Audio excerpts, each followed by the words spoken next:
Hola, ¿qué tal? Soy Andrés Romero y esto es Mundo Podcast, el espacio donde política, análisis, reflexión y cultura se conectan a través de los mejores podcasts de la multiplataforma Telesur. En los próximos minutos recorreremos Mundo Conexo con Saraí Amorós, El Mundo según Ramonet con Ignacio Ramonet y Orbearte con José Delgado. Las operaciones militares de los Estados Unidos sobre Venezuela y sus provocaciones buscan desestabilizar la paz de la nación. Hoy Saraí Amorós en Mundo Conexo nos cuenta sobre cómo la falsa narrativa de la administración estadounidense y su interés en manipular la información que pretende vincular al gobierno de Venezuela con el narcotráfico. Mientras, la ONU emite informe donde proclama a Venezuela como territorio libre de tráfico, laboratorios y siembra de drogas, y las cifras estadísticas respaldan a la nación latinoamericana sobre estas acusaciones de los Estados Unidos. Acompáñenme.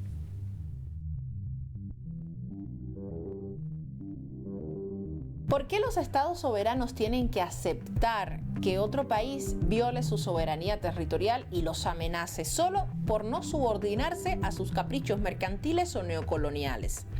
Venezuela y los pueblos del Caribe tienen el total derecho inalienable a defender su territorio, su integridad y sus recursos frente a los ataques sistemáticos de Estados Unidos y otras potencias que se van uniendo. Y es que las recientes acciones de Trump, los recientes hechos con el respaldo explícito de funcionarios estadounidenses, incluso fuera del territorio estadounidense, como por ejemplo en también territorio estadounidense, pero en otro espacio, hablando de Puerto Rico, se unen a ello, también se unen a las ofensivas de Israel en Gaza y a las operaciones de vigilancia militar en el Caribe, con el objetivo, sin duda alguna, de evidenciar un patrón de políticas guerreristas que buscan desestabilizar regiones, consolidar narrativas favorables a la industria armamentística. Acá te cuento por qué. Soy Saraí. Esto es Mundo Conexo, un podcast de Telesur. Y es que las operaciones aéreas y de inteligencia de Estados Unidos sobre Venezuela han alcanzado niveles alarmantes, según denunció el ministro de Defensa venezolano Vladimir Padrino López. Afirmó que aviones de reconocimiento RC-135 y E-3 Sentry, como se les conoce, junto con el despliegue naval estadounidense, atraviesan la región sin notificación ni autorización, en flagrante violación de la soberanía nacional. Esto siempre lo han hecho, no es primera vez. Sin embargo, en el último mes, tanto en agosto como en septiembre, se ha triplicado la cantidad de este tipo de aeronaves, incluso hasta de combustible, por ejemplo, en el territorio. Estas maniobras no solo buscan generar presión, sino que también buscan favorecer esa promoción y venta de tecnología militar avanzada que refuerza los contratos de la industria armamentística estadounidense. Esto pone de manifiesto la directa relación que existe entre Estados Unidos y aquellos países que se encuentran ahora mismo en conflicto bélico, con la visita, por ejemplo, del secretario de Estado Marco Rubio a Israel, lo cual consolida el respaldo estadounidense a la ofensiva de Tel Aviv en Gaza, a la agresión a Qatar y al genocidio que se sigue desarrollando contra el pueblo de Palestina. Durante las reuniones con el primer ministro Benjamin Netanyahu, Rubio ratificaba la alineación de Washington con las políticas militares israelíes, ignorando completamente las denuncias internacionales sobre genocidio y violaciones de derechos humanos que hoy persisten y cada vez son aún más y más contra Israel, pero también contra aquellos que le apoyan. Esta es una cooperación bélica que también fortalece la narrativa de amenaza global que justifica la venta de armas y permite a Estados Unidos mantener contratos multimillonarios con empresas como Lockheed Martin, por ejemplo, Boeing y Northrop Grumman, entre muchos otros pilares todos de la industria de defensa. Hoy podríamos pensar de guerra, tal como el cambio de nombre de su departamento. Y es que en Washington la militarización también es un hecho, la militarización urbana. El presidente Donald Trump viene amenazando con ello, incluso alcanzando niveles en los que ha dicho voy a hacerlo. Donald Trump amenaza con declarar un estado de emergencia y asumir el control de la ciudad de Washington ante la decisión de la alcaldesa Muriel Bowser de suspender la cooperación policial con el ICE. Este argumento de seguridad ciudadana, supuestamente, ha justificado el despliegue de la Guardia Nacional y otras fuerzas federales. También justifica el ataque a otras naciones. ¿Y esto qué busca? Generar nuevamente un discurso de miedo que legitima la militarización, tanto nacional como fuera del territorio, para nuevamente reforzar la industria armamentística. Estos tres escenarios, pensando en lo que sucede en el Caribe, directamente contra Venezuela, pero como punto de partida, pensando en lo que también sucede en Medio Oriente y cómo Washington pues se encarga no solo de gestionar y de crear conflictos fuera de Estados Unidos, incluso dentro de su propio país, conflictos, amenazas y control son todos utilizadas como herramientas políticas que simultáneamente consolidan una influencia geopolítica de Estados Unidos en un mundo que hoy se está debatiendo entre mantener la paz, encontrar una línea multipolar o alimentar la economía de la guerra. La combinación de despliegues militares por un lado, narrativas de amenazas por otro y alianzas estratégicas demuestra que las decisiones políticas no solo buscan control y poder, sino que también están directamente ligadas a los intereses corporativos de una industria de guerra, no de defensa, que consolida a Estados Unidos como el mayor actor en la economía global del armamento. Ante esta realidad, la reflexión es inevitable. ¿Quién controla realmente la política exterior de Estados Unidos? ¿Sus gobernantes, supuestos gobernantes electos, o las corporaciones de defensa-guerra que lucran con la guerra? ¿Es posible construir un orden mundial justo mientras un solo país se erige como juez, policía y verdugo de las naciones que no se subordinan a sus intereses? Son preguntas que hoy necesariamente tenemos que hacerla antes de tomar partido en un mundo que busca pues seguir caminos diferentes, pero que al mismo tiempo es arrastrado al conflicto bélico. Soy Saraí. Esto es Mundo Conexo, un podcast de Telesur.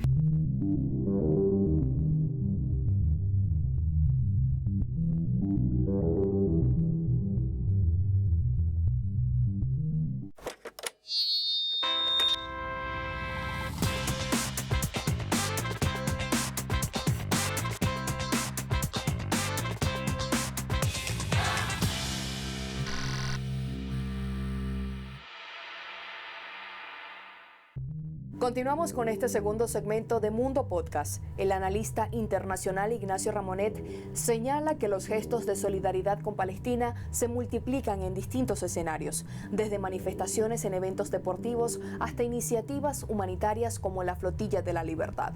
El analista invita a reflexionar sobre el alcance global de estos apoyos. A continuación, los detalles en este episodio de El Mundo según Ramonet. Hola, ¿qué tal? Hoy vamos a hablar de la solidaridad con Palestina, ¿verdad? A medida que aumenta la agresión israelí y en este momento, como sabemos, el ejército, las Fuerzas Armadas israelíes están ocupando la capital de Gaza y con una ofensiva militar muy brutal, después de ya más de 2 años de agresiones. Recordemos que en Gaza hay 2 millones de personas, quizá un poco más de 2 millones de personas, y que a lo largo de estos 2 años, casi 2 años de ataque, el número de víctimas actualmente se calcula más o menos entre 65 o 67 mil personas muertas, entre ellas muchas mujeres, muchas niñas, muchos niños, y evidentemente personal civil, esencialmente. Se está hablando también de una operación israelí en contra de la posibilidad de que entre ayuda humanitaria y por consiguiente hay un fenómeno de desnutrición, una hambruna denunciada por las organizaciones de Naciones Unidas. Se impide la entrada de esta ayuda que se encuentra a las puertas de Gaza. Recordemos también que se han asesinado las fuerzas militares israelíes, se han asesinado a más de 250 periodistas. No se permite la entrada de ningún periodista o periodista, hombre o mujer, evidentemente, procedente de fuera de Gaza. Solo hay periodistas de Gaza, y a estos se les está, ya lo hemos hablado aquí en este podcast, se les está amenazando, se les está disparando, se les está matando. Entonces, en este contexto, este mes de septiembre en particular es un mes que va a ser decisivo sobre la cuestión de la solidaridad de Palestina. ¿Por qué? Porque es el mes de la Asamblea General de Naciones Unidas. En este mes, precisamente ahora, en los próximos días, las próximas semanas, todos los dirigentes internacionales, primeros ministros, presidentes, jefes de ejecutivo, van a venir de casi todo el mundo a hablar a Naciones Unidas. Se reúnen la Asamblea General y ahí varios países han dicho que van a reconocer el Estado de Palestina. Aquellos que no lo han hecho aún, ya hay prácticamente los 2/3 de la humanidad, de los países del mundo que han reconocido a Palestina, pero muchos países, en particular europeos, no lo han hecho.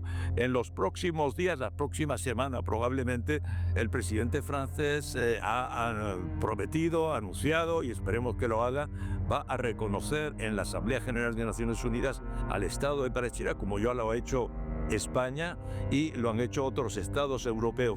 Esto va a tener como consecuencia la posición de Francia, que probablemente Reino Unido, Alemania, grandes países europeos den el paso hacia el reconocimiento, con el proyecto de regresar a lo que siempre se consideró por parte de Naciones Unidas desde la creación del Estado de Israel en mayo de 1948. Se partió del principio que se constituirían dos estados viviendo pacíficamente a uno al lado de otro, el Estado de Israel y el Estado de Palestina.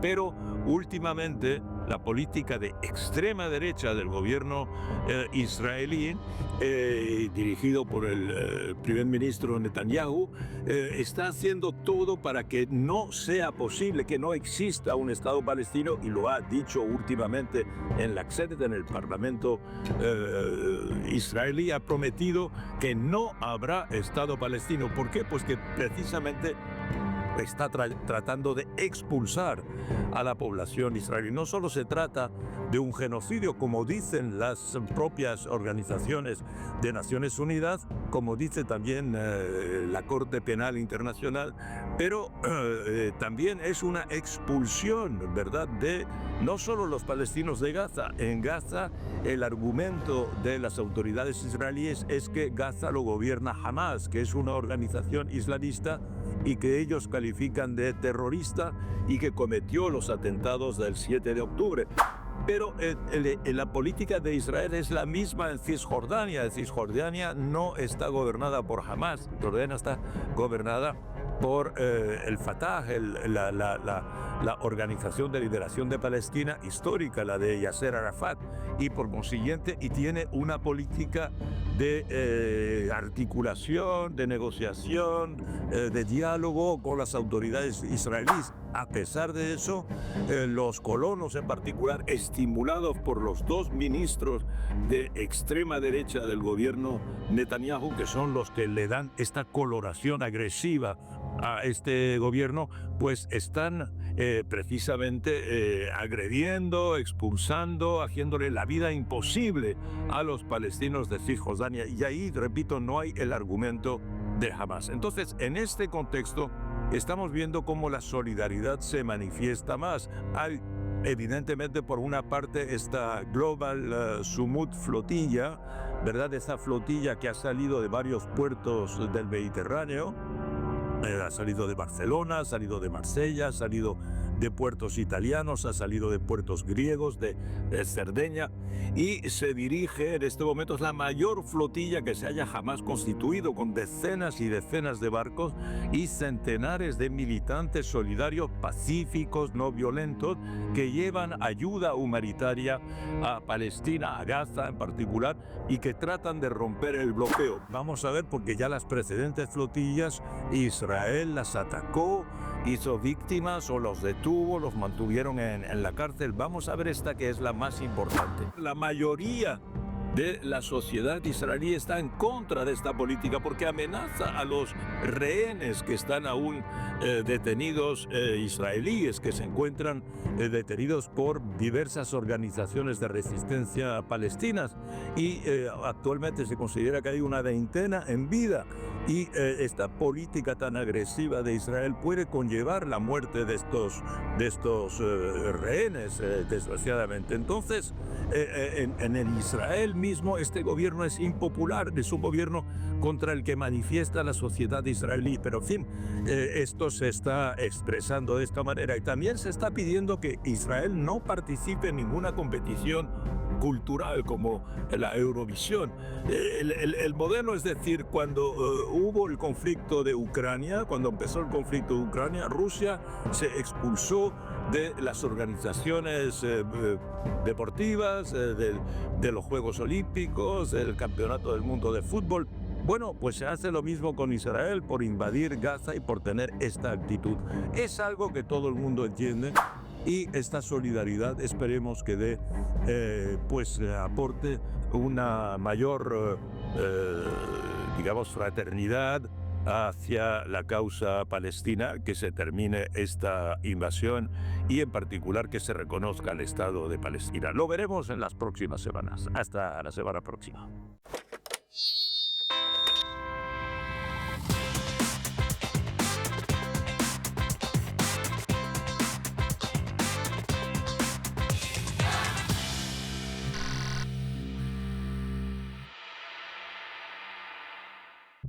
Llegamos al último segmento de Mundo Podcast. José Delgado compartió con los artistas Dayana Hernández, cantante y directora de artes musicales del Departamento de Cultura de la Universidad Central de Venezuela, y el talentoso pianista Gabriel Fernández. En esta ocasión conversaron acerca de sus historias, trayectorias y proyectos más recientes. Disfruten de esta entrega de Orbe Arte.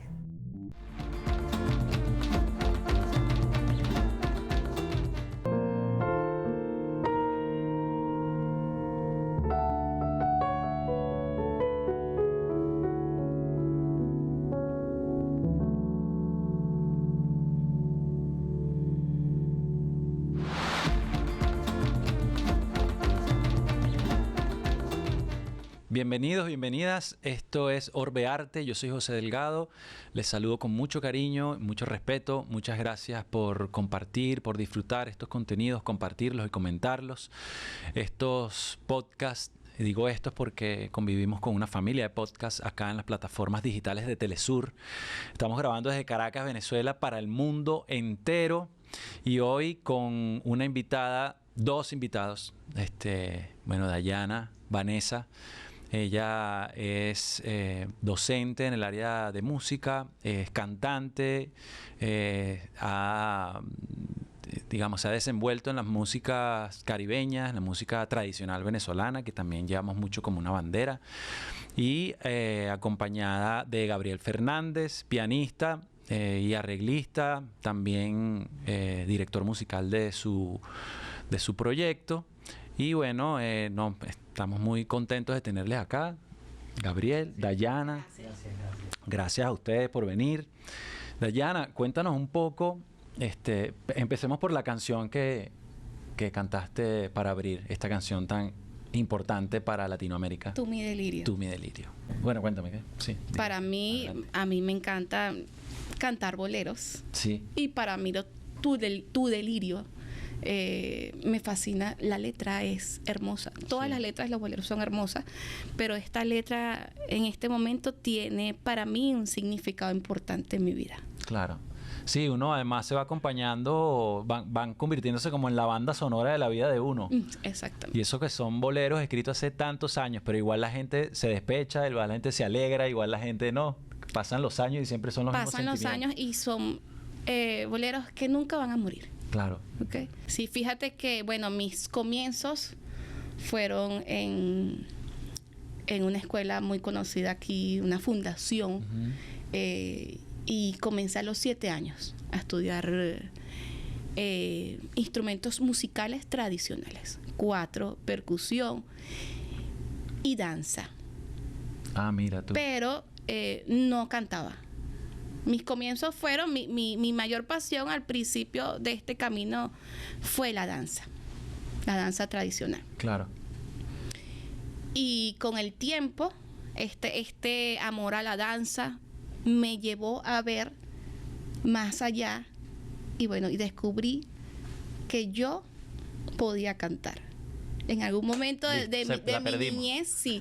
En algún momento de mi niñez yo dije, yo puedo cantar, tengo una voz hermosa y quiero cantar. Y fue cuando dejé la danza, pero eso fue a los 15 años, que es cuando comencé a estudiar canto. Ah, pasó un tiempo bastante en la danza, pasaste pues. Pasé mucho tiempo en la danza. Que bueno, la danza me lleva a descubrir todos los ritmos venezolanos. Danza tradicional venezolana. Danza tradicional venezolana. Claro. Esas músicas, bueno, que tienen como la misma raíz universal. No sé qué piensa por allá nuestro hermano Gabriel. Sí, bueno, yo diría que muchos de los géneros que nosotros tenemos aquí en Venezuela, principalmente, son parte de esa evolución, por decirlo así. Nuestra música es tan rica, pero gracias a todos los procesos que han pasado o que hemos pasado durante por lo menos unos, qué sé yo, 200, 300 años, donde inclusive el mismo bolero llegó a ser inclusive una ¿cómo se dice? Un boom en Venezuela. Incluso no era una cosa como muy particular, porque sabemos de toda la historia de Venezuela, sabes, el boom petrolero, llegaron la radio, ya estaba el cinematógrafo, había muchas cosas aquí en Venezuela muy importantes, pero lo que más trascendía era la música latino-caribeña, sí. Y cubana principalmente. Quizás no tanto de Puerto Rico, de República Dominicana y de México, por muy familiares que tenemos allí, pero principalmente así como que, bueno, esto es Cuba y llegó, ¿no? Cuba y México. Cuba y México principalmente. Que además se debaten como el origen del bolero. Sí, exactamente. Pero sin duda es de Cuba. Díselo un mexicano, una mexicana. Díselo mexicano para que tú veas que... Agustín Lara y todo eso. Exacto. Sí. Bueno, al fin y al cabo es la misma raíz de la misma región. Y eso es muy, muy, muy hermoso. Sí. Pero eso que tú dices, pues, buscar las personas que pudieran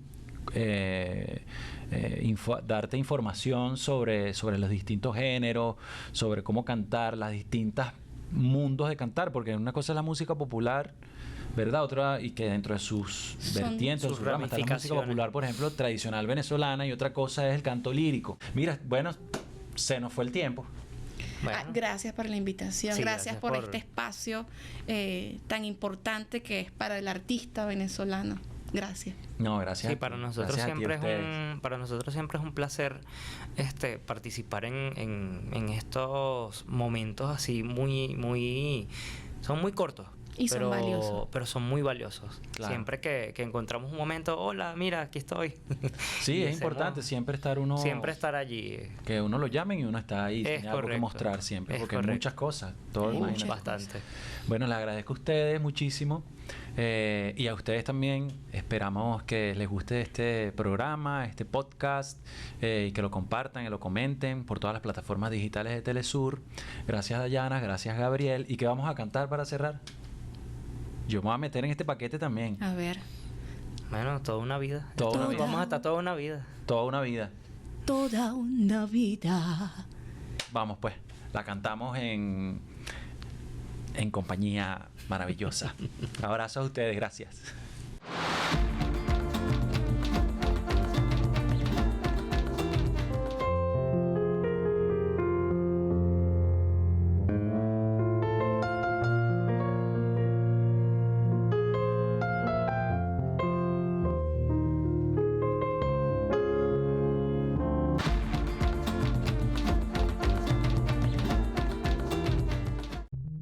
Así ponemos punto final al programa de Mundo Podcast, el programa en el que los podcasts saltan a la pantalla. Recuerden que pueden contactarnos y enviar sus comentarios y sugerencias a través de las distintas cuentas de redes sociales, tanto en Instagram como en X, @TelesurTV, y en el canal de YouTube Mundo Podcast Telesur. Allí podrán disfrutar de los episodios anteriores. Les habló Andrea Romero y fue un placer acompañarles. Nos vemos en una próxima entrega. Hasta entonces.